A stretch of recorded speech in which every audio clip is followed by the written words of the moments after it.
मुझे सभापति आंचलिक विकास परिषद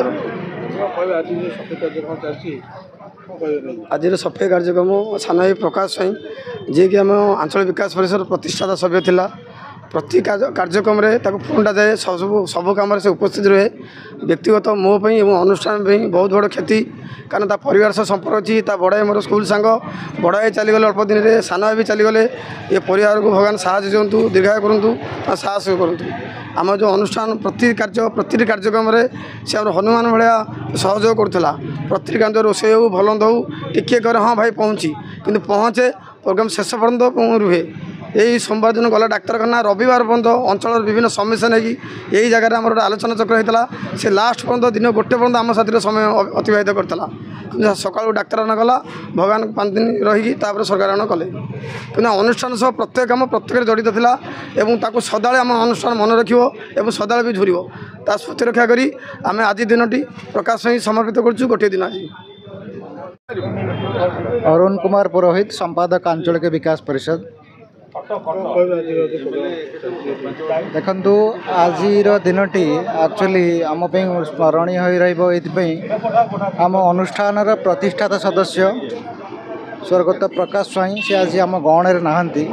किंतु तांकु एवं तांकर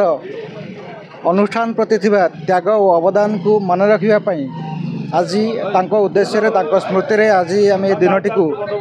उद्देश्य उत्सर्गीकृत करूँ एवं दिनर आरंभ होती स्वच्छता अभियान रु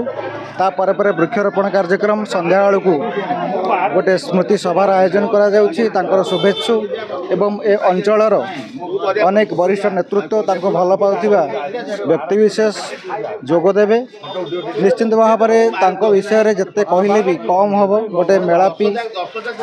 एवं बहुत भल व्यक्ति थिले महाप्रभु जगन्नाथ निकट प्रार्थना करिबा तांकर अमर आत्मार सद्गति निमंते एवं से जोठी ताहंतु महाप्रभु जगन्नाथ तांकर चरण कमल रे स्थानित करंतु। धन्यवाद। आंचलिक विकास परिषद जड़े सभ्य आज जहाँ देखा मिली प्रकाश वियोग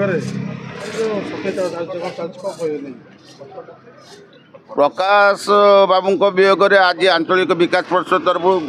तार अंतरात्मा सदुपयोग गोटे दिन उत्सर्ग करूँ। प्रकाश जदिव मोर सान भाई किंतु आम अंचल प्रति अनुष्ठान जड़े सक्रिय सभ्य थे ये आंचलिक विकास परिषद हो 42 कम्युनिटी हो 10 महासंघ हो सबु संगठन जड़े सभ्य थे ये अंचल जड़े आगधाड़ीर व्यक्ति थे। प्रकाश स्वाई जड़े व्यक्ति नुह प्रकाश स्वाई गोटे अनुष्ठान सबु क्षेत्र में सबु संगठन रे तार जो कार्यक्रम ता सबुदिन मन रहा